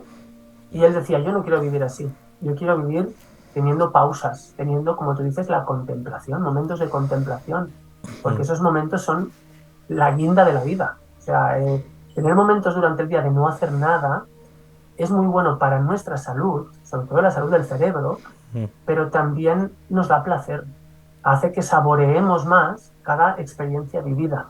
Si vivimos experiencias una tras otra, tras otra, tras otra, tras otra, entramos en una mecánica que no nos permite disfrutar de nuestra vida. Se nos pasan los días, los meses y los años sin haber ujú. vivido realmente. Ni asimilar tampoco. Y es claro, no puedes asimilar si no paras. Si estás Exacto. siempre engullendo, sería como comer, comer, comer. Sin parar no podrías hacer la digestión. Pues con Eso. las experiencias lo mismo. Necesitamos parar para poder asimilar y saborear la vida. Y eso le da mucho sentido a nuestra existencia. Dicen, para aliviar los dolores, ¿qué método aconsejas para aliviar los dolores? Supongo que se referirá al método respiratorio. Bueno, puede ser método respiratorio, puede ser... Mira, el dolor para con la meditación. Cuando tu cerebro se para y tú te concentras, el dolor para. A veces del todo y a veces disminuye. Yo doy clases a gente mayor o gente con problemas de salud importantes y lo comprobamos cada día. Yo les enseño a concentrarse y gente que tiene dolores constantes, cuando se concentran dejan de sentir el dolor. Entonces, esas técnicas, la concentración y la meditación, hacen que su cuerpo tenga un descanso durante un ratito. Y eso es muy reconfortante para ellos, poder detener el dolor. La clave está en el funcionamiento del cerebro. Cuando nos concentramos, la parte del cerebro que detecta las sensaciones se desactiva. Entonces, por eso la concentración y la meditación son un gran antídoto para el dolor, hacen que el dolor se acabe. Se acabe durante ese momento, ¿eh? No quiere decir que se solucione el problema, pero para gente que tiene dolores constantes es un gran alivio. Voy a hacerte una pregunta que quizás dirás, y me la haces ahora. Eh, ¿Qué opinas desde el punto de vista del mundo del yoga y de tu punto de vista sobre el ayuno intermitente? Bueno, eso es algo que cada uno debe experimentar. Yo por cuestiones de salud llevo ya años que no ceno. Yo dejé de cenar. Como a las 6 o las 7 de la tarde, hago una merienda cena, ya está. Y hasta el día siguiente, a las 8 o las 9 de la mañana, no como nada. Esto hoy en día se llama ayuno intermitente. Eh, a mí me va muy bien para mi salud. En cambio, conozco gente de mi familia, que lo que han hecho es dejar de desayunar. Ellos sí que cenan, pero no desayunan, porque se han dado cuenta que la comida que les sentaba mal era el desayuno. Eh, con las modas existe el riesgo de que emprendamos acciones que no nos vayan bien, pensando que son buenas, lo que hablábamos hace un rato, ¿no? Al Sí. comienzo. Pero bueno, todo es probarlo. Si tú lo pruebas y te encuentras bien y tu cuerpo funciona mejor, pues perfecto. Pero habrá gente que no podrá hacerlo porque ese tipo de ayuno no le va bien. Igual a esas personas les va mejor un día al mes no comer. Yo estuve años haciendo eso, que un día al mes ni hablaba ni comía. Y me sentaba de maravilla en esa época de mi vida. Ahora no puedo hacer eso, pero lo otro me va mejor. Hombre, teniendo hijos es un poco difícil Por estar en eso, por silencio. eso. Cuando nació mi primer hijo, yo no podía estar un día en casa sin comer y sin hacer nada. Y estar en silencio menos. Estar en silencio menos. Sí, sí. Sí. ¿Y has inculcado a tus hijos al yoga? No, no. Ellos ven como yo practico y como su madre practica y si algún día quieren practicar, pues ya saben que estamos ahí. Pero yo creo que lo que te dije antes, ¿no? En nuestra cultura actual estamos demasiado encima de los niños, entonces no quiero forzarles a que hagan nada que ellos no quieran. Entonces, No. Eh, Ellos saben ahí que existe la posibilidad. Si algún día me piden, ¿me enseñas yoga? Pues yo le enseñaré yoga. Y ya está. Y si no, No. pues no pasa nada. Hay igual no lo necesitan o igual conocen otras cosas. Sí, no, sí te lo he preguntado porque sé que no los inculcas por el tipo de educación que les das y el tipo de escuela que a los que les llevas. Sé que les quieres que sean libres pensadores, Mm, no tengan una algo infringido por adultos, sí, por maestros o por los padres o por no sé qué. Esto tiene que ser así, así, así, no. mm, Tienen que ser por ellos mismos, ser ellos mismos. claro. Y yo creo que es algo que se debería también estudiar bastante también la inteligencia emocional en ese aspecto. Mm, Porque es necesario, es muy necesario hoy en día, porque ves a la juventud hoy en día y están como desconectados del mundo. Y yo, Pero, ¿qué mundo tenemos? Ellos son un reflejo de lo que hemos construido los sí, adultos, el mundo que hemos construido entre sí, todos. pero yo lo digo porque no les veo anclados a este mundo, simplemente es como Mm, si no les interesase nada. Y yo sí, creo que es muy interesante desde pequeños que les empiecen a enseñar a ser ellos mismos, a claro, elegir, a expresarse lo que sienten, claro. sobre todo a gestionar lo que les pasa a cada uno. Yo veo mucho lo que tú dices, esa desconexión y esa falta de interés.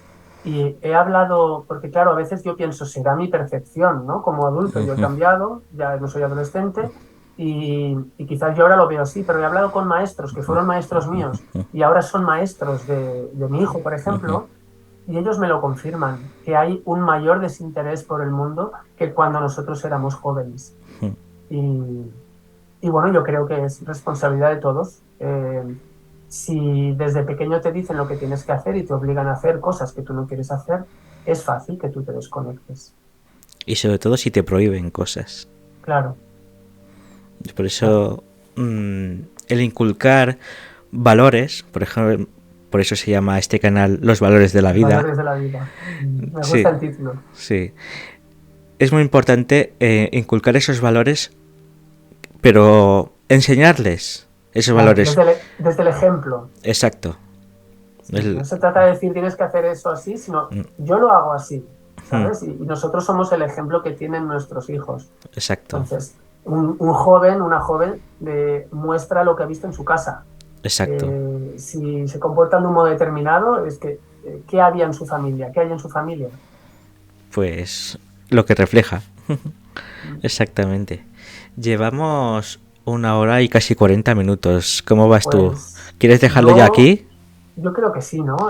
Mm. Si no hay ninguna pregunta más, Pues de momento no, pero yo creo que hemos hablado de mucho, hemos dado muchísima mm, información, tú más, yo me he dedicado a hacer más preguntas que otra cosa bueno, y a mí me gusta mucho, por eso me dedico a esto, ¿eh? Me gusta mucho que me pregunten sí, y contar las cosas que yo voy descubriendo y mm. me encanta. Bueno, luego ya cuando se acabe el directo, esto se queda grabado y nosotros lo subimos a YouTube, pero yo, o si puedo, te pasaré el correo por correo, por WeTransfer, el vídeo, si tú lo quieres Mm. subir a tu canal de YouTube, si tienes y eso, o Sí, sí, quieres, tengo canal en YouTube. bueno, si quieres decir tus redes sociales y eso para la gente que te pueda seguir, que te... Ujú. Sí, porque hay gente que quería verlo, pero no podían hoy, esta Sí. tarde, así que perfecto, así se lo paso. Y la gente que te está viendo hoy por primera vez, que puedes dar tus redes sociales si quieres. Sí, bueno, tengo Instagram, que es @dipayogakala, y luego tengo un canal de YouTube con mi nombre, Carles Romero Beltrán, que lo tengo muy abandonado, veréis que hay vídeos de la época de la pandemia, pero bueno, es que es eso, entre las clases, estudiar, la familia, no tengo mucho más tiempo y además que quiero desconectar también. Los fines de semana intento no atender a las redes. eh, pero Bueno, sí, en las redes me van a encontrar en Instagram y tenemos página web dipayogakala.com sí, también, que la tenemos muy abandonada. Ahora estamos mirando a ver si la volvemos a poner en marcha con la ayuda sí, de otras personas claro. y sí, nos vamos a ver por ahí seguro. Pues sí, y si más adelante tienes más conocimientos que enseñar, ya sabes que aquí lo tienes todo abierto para enseñarlo. Muy bien. Que hablamos de hacer una charla en septiembre, ¿verdad? Sí, en Aún Alcalá haremos en esta charla Alcalá. presencialmente Sí, aún y no ya. tenemos fecha, pero la Sí, buscaremos. sí, seguramente será más para finales de septiembre porque hasta la primera semana, segunda semana son fiestas en Alcocebre. Mm, Alcalá, Alcocebre, las fiestas patronales y eso, digo, pues hasta finales de septiembre seguramente. sí. Cuando tú me digas, hablamos y Sí, hacemos una presencial. vale. Pues yo he estado muy a gusto, he aprendido muchísimo, volveré a ver Qué la bien, charla qué bien. porque hay cosas que se te escapan, pero bueno, sobre todo Yo, el nombre ya se me ha olvidado de Puyol, era Óscar Pujol, Oscar Óscar Puyol, Pujol, lo voy a sí, escribir. Os- es muy conocido. Lo publica, al menos el catalán, en Enciclopedia Catalana, sí, el sánscrito catalán. El castellano sánscrito no lo sé quién lo publica.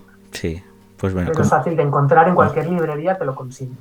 vale, pues yo ya digo que lo voy a adquirir.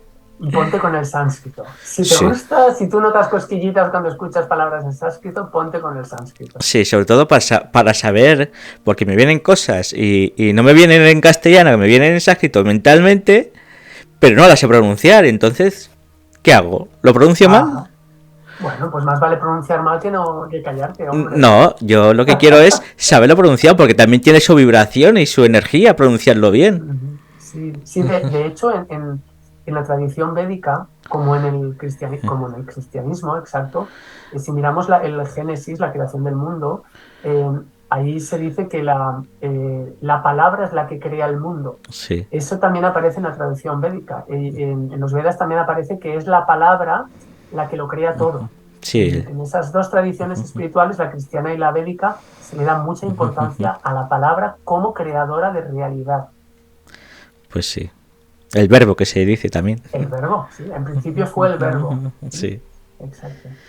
Pues bueno, Carlos, muy feliz de que hayas venido aquí a hablar. Están todos Gracias. muy felices, agradeciéndote, muy interesante la charla. Muchas gracias a los dos. Digo yo, si yo solo he hablado. No, pero tú me has hecho preguntas, que es lo que yo necesitaba. Sí, Que alguien sí. me pregunte, porque si no, no sé por dónde comenzar. El moderador ya ha puesto tu canal de YouTube en el Ah, muy chat. bien. Ya Muchas lo ha gracias. Qué buscado. bien, Así qué ya la bien. gente te podrá conocer un poco más y lo que has dicho de las redes sociales para que te puedan conocer un poco más y bueno, la mayoría, no sé de dónde será, pero la mayoría es de Valencia. Ujú. Así, pero Bueno, bueno, si pues se pasan por gracias. aquí, te iremos a visitar a tu centro. Muy bien, gracias, Juan Antonio. Yo también he estado muy a gusto. Igualmente. Y nos vamos viendo por Alcalá, que tú y yo nos Nos vemos vemos por por Alcalá. Alcalá. Coincidimos muchas veces. Pues sí. Bueno, hasta la próxima, Carlos. Hasta la próxima. Chao, que vaya Chao. muy bien. Igualmente. Ahora cambio por aquí. Y finalizamos por la llamada de Zoom, ¿vale, Carlos? Vale, muy bien. Un abrazo. Pues un abrazo, nos vemos. Nos vemos. Chao. Chao. Y finalizar. ¿Y ahora qué me ha salido por ahí? No sé qué ha salido por ahí. Bueno, muy feliz de haber hecho esta charla con Carlos, que es una muy buena persona. La verdad, pues no tengo ni idea. Debe ser... Ah, es el chat. No sé por qué sale así el chat. Teóricamente sale ahí el chat. Pues no lo sé. Un monigote. No, teóricamente aquí es donde sale el chat. Es que no lo veis en la flecha, pero donde sale este mensaje... Sí, ya lo quitaremos. Ya lo arreglaremos. Bueno, os ha gustado la charla por lo que veo, muy, muy interesante. Y yo he aprendido muchísimo. Y sí, esta persona como estudia muchísimo, tanto de anatomía como de sánscrito como del yoga, la volveremos a traer para que nos siga enseñando más cosas. Bueno, vamos a realizar...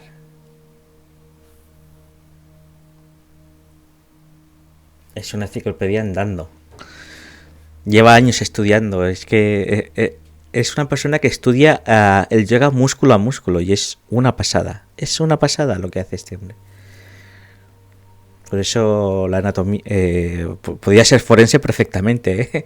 Con todo lo que ha explicado de los intestinos, del corazón, de todo, vamos.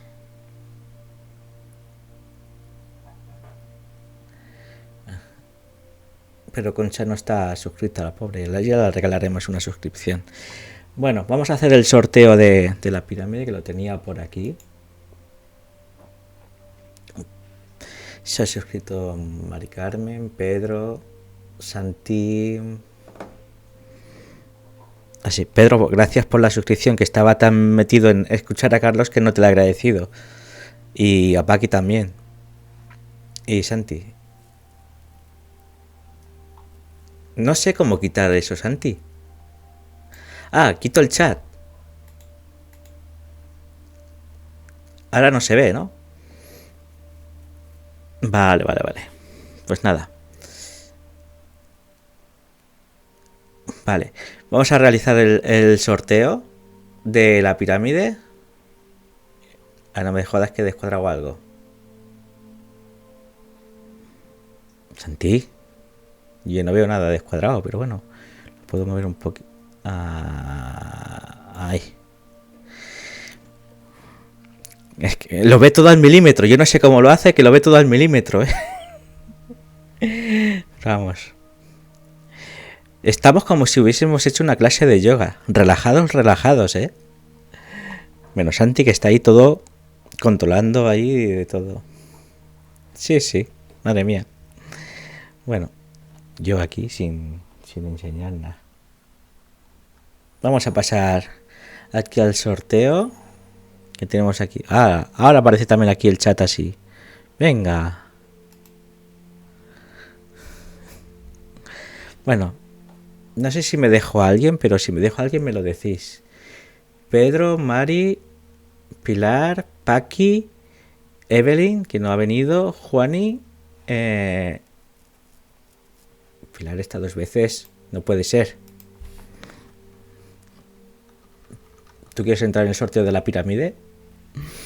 ¿Santi?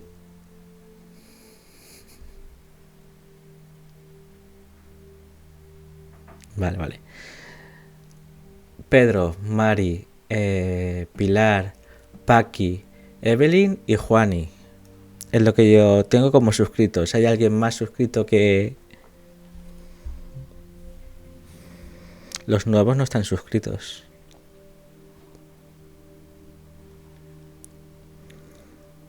Hoy ha habido una buena sesión de suscripciones. Pedro, o Paqui, Santi y el regalo a Mari.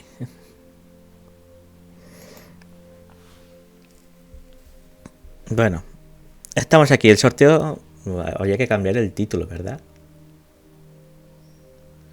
Editar la E.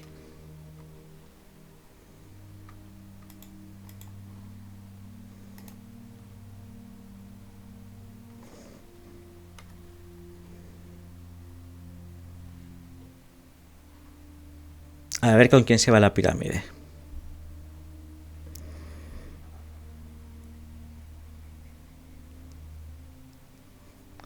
Soy muy exigente con estas cosas, sí. Bueno, le doy a la ruedita, a ver quién le toca. Ánimo y suerte para todos. Si a quien le toque ya le escribiré por WhatsApp a ver que me dé su dirección, si no la tengo. Y se la enviamos. Mucha suerte a todos. Allá vamos.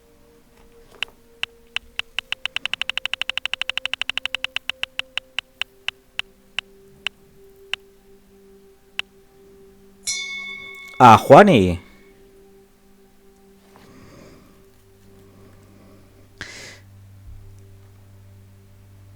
Sí, es que como sé su dirección, ya se la enviaré. Sí, es que la lista de suscritos me vería un número y ya los que me faltaban los he ido poniendo yo. Así que nada. Ya hablaré con Juan y cuando la vea, pues ya es que no se la envío. se la doy personalmente. Muchísimas felicidades, Juan, y a seguir. Bueno, tenemos pendiente una charla aquí en el canal sobre terminar las calaveras de cristal y maestros, que pongo las comillas para que se entienda, ¿vale? Que el título es así, maestros y maestros. Seguro que sí, Juani. Tami, seguro que le aportará lo mejor. Bueno, vamos a cambiar de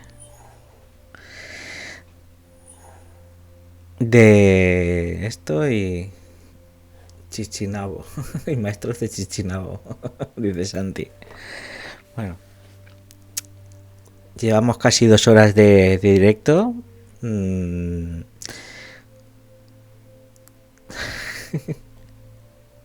Es que Santi tiene cada cosa, Chichinabo. ¿Enseñan lo que es el Chichinabo, Santi? ¿Estos maestros o qué? ¿Es una asignatura pendiente? Bueno, ha estado muy bien.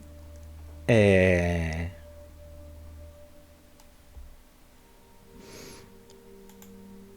lo he pasado muy bien hablando con Carlos, la verdad. Y... vamos, que se me ha pasado volando el tiempo, volando. Supongo que a vosotros también. No, de esos, unos cuantos no, hay muchos. Hay muchos.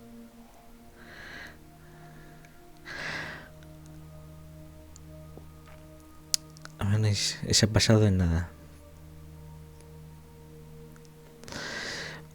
Gracias a ti, Carlos. Buenas noches, Carlos. No sé por qué me ha venido el nombre de Carlos ahora, con lo de Severiano. Pedro, y cuídate mucho y espero que nos veamos pronto.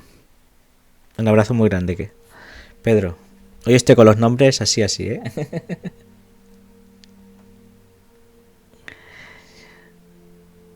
Sí, es una bella persona. Yo, como ya habéis visto, que lo conozco desde el 99 y siempre tengo una gran amistad con él desde hace muchísimos años. Y muy buena persona. Siempre muy abierto a hablar y habla mucho, explica mucho, pero bueno, es una pasada. Como dice Santi, es una enciclopedia con patas, sin insultar, pero la sabiduría que tiene este chico es brutal. Brutal.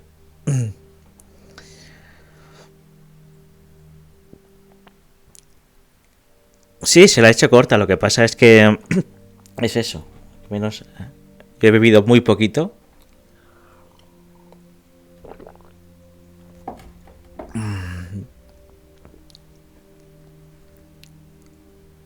Sí, de cómo empezó el yoga y demás.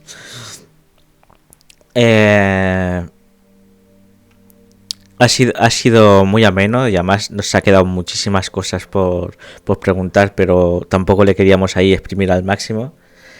Yo tenía muchas preguntas sobre el sánscrito, sobre el Bhagavad Gita, que lo tengo ahí.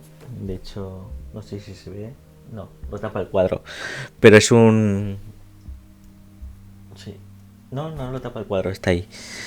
Es una pasada el conocimiento que tiene sobre sánscrito, sobre anatomía, sobre yoga, sobre los mantras, sobre los mudras. Es impresionante lo que es capaz de enseñar.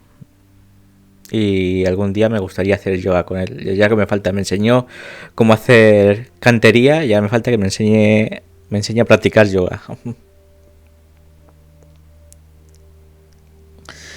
Sí, lo que me faltaba ya. Libros de Agatha Christie en sánscrito. Sánscrito un crimen. Santi ya está con sus chistes.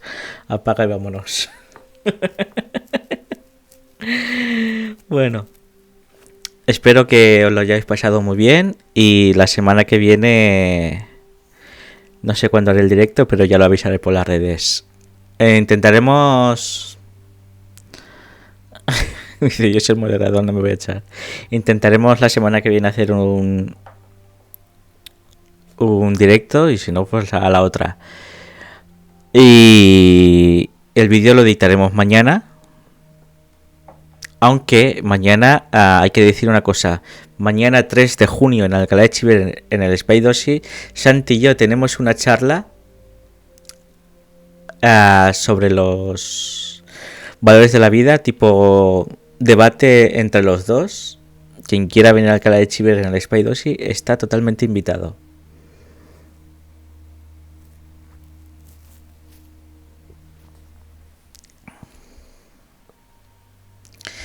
Gracias a ti, gracias a ti.